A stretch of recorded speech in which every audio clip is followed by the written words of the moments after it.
sex is much, much more than we realize. Sex is one of the key determiners, one of the key elements of our humanity. And we have forgotten how fundamental it is, and we can't even imagine how consequential it is. In fact, you even call it the source code to humanity. And in fact, society. Society. And indeed it is. And can we just, do you mind if I go ahead and open the conversation by going back several decades to the 1960s?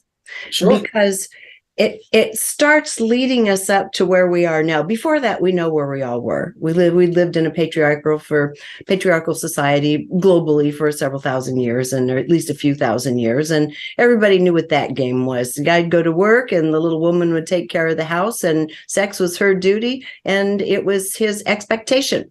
Okay, his right. And so now we move to the 1960s and the sexual revolution, sex, drugs, rock and roll. And at the time, it seems to me the guys thought, bingo, you can have sex without marrying her anymore. But now we're seeing the consequences of what happened when women became independent. So I'd like you to kind of pick it up from the 60s and bring it forward a bit. Well, I think that one of the key things that happened was that the pill was created, and that freed women and ultimately men to explore. But up until then, and for thousands of years, sex had been controlled. And one of the reasons it had been controlled, the main reason it had been controlled by men, was to ascertain paternity. Men needed to control women sexually. That's the fundamental basis of patriarchy, in order to determine whose child a woman bore. And if women were free, there was no way to really be sure. In hunter-gatherer societies, everything was shared, essentially, and even parenting was shared in a certain way. But once the agricultural revolution began and the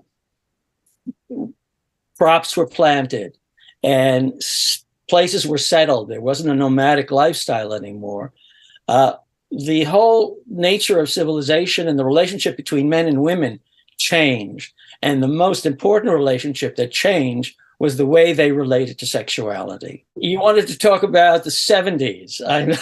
Well, no, 60s, 70s. No, the reality is I kind of already laid the foundation for that, because once women had the pill, and by this time, women had started taking on jobs, although a lot of the jobs available for women in the day were still kind of what you'd see in Mad Men. We had the roles of secretaries, and if we worked our way up into a profession, we were paid less and treated differently, no doubt.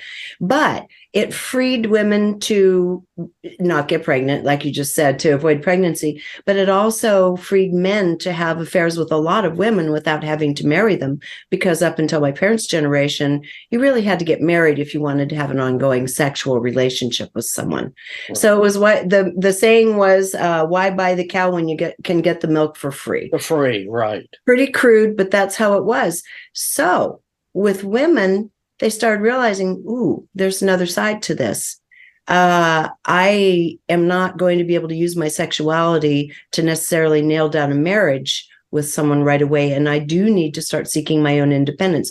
So for a variety of reasons, women really started stepping up, becoming educated, working hard, trying to move up in positions, whatever their chosen profession was, or whatever the job was, to manager or up into the profession. So now that happens, you've got a little bit of financial security on your own. You don't need a guy. He didn't need to marry you, but you don't need him anymore either. For you become much choosier about who you're going to get into bed with. Exactly. And suddenly men who expected sex, that it was their right and a woman's duty, suddenly are finding women are much more choosy, much more selective. And men are finding that, well, you have the whole incel movement as the tip of an iceberg of men's, what I call it is a dark secret in the heart of men.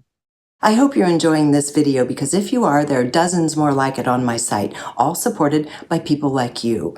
So if you'd like to keep this work rolling in and join our community, just click on the Patreon button at reginameredith.com. That also gives you access to insider commentary, my live book club, and other live events with special guests. So join in. Thanks. It's something that we we really won't admit to ourselves, but we are under the sway of women's sexual power over us to some extent. Men desire women in a way that makes them very ashamed if they cannot find a relationship, if they cannot have sex on a regular basis. I don't think women experience the same kind of not arousal. It's different. It's different. And this dark secret is something that actually it's women's superpower. That women have this sexual power that attracts men. And once women become empowered, there are many things that they can do with this power that they have. Oh, and we've done everything with it we're creative enough to figure out throughout the millennia to survive and to get our needs met. So we know the female end of the story too. I mean, we both have this programmed in us and through our ancestors into our DNA in this lifetime. And so we've each learned how to survive, but it's been heavily loaded in a power scale, certainly toward the men and all the externals in life. And what you just said is fascinating, because you said there's a certain kind of shame and even humiliation to a man if he can't get a woman. Yes. And see, women don't really understand that. Maybe just speak to that for a moment longer before we go into how this has put us in such an ugly spot of mass shooters, sex trafficking at the most elite levels. Set that up a little bit about this shame and humiliation. Well, as women have become empowered in the past 50, 60, 70 years, I mean, women didn't have the vote until fairly recently. Women couldn't have a credit card until fairly recently, historically. So women were really men's property. In a sense, every wedding you go to, even last month, it's a man giving his daughter to another man. True. And she takes the man's name when they get married.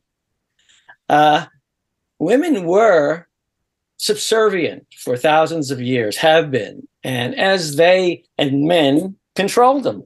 That's the way the religion, at least the Judeo-Christian religions, the God religions, not the goddess religions, were designed to justify men's control of women and their sexuality so they could have children and property and power.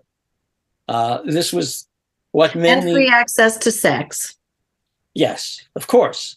Dominant. And when men began to lose their position and the ability to, there was a time not so long ago when every woman had to be married and their family was rushing around trying to set them up because there was no other way for a woman to survive.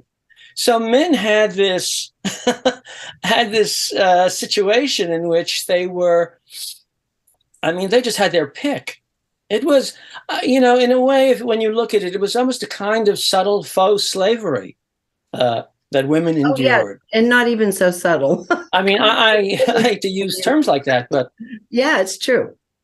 So as women now have in the last decades become empowered, and men have to actually deal with them as equal human beings, actual equal human beings who are sexually superior, perhaps in some ways, equal human beings who can excel in university and education, who can earn significant amounts of money, who do not need a man, men have to work for sex. Men have to, it's not a given, it's not a guarantee. And the loss of that guarantee, that sexual guarantee, sex is like for many men, sex is like a drug. And they will do anything to get their fix. Mm-hmm. And now that their fix that has been not guaranteed anymore, they become very angry. And they look for all sorts of reasons why they're so angry. And they can't admit it's the shame of their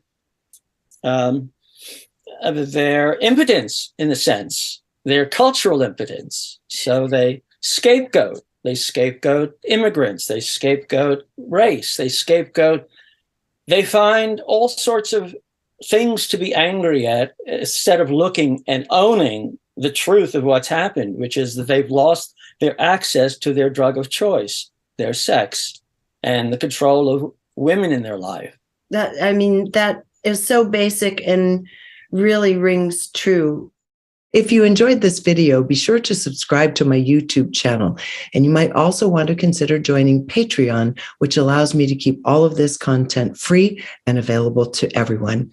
And if you're looking for like-minded souls, you might also enjoy my online community called Our Neighborhood. Links to join are in the description.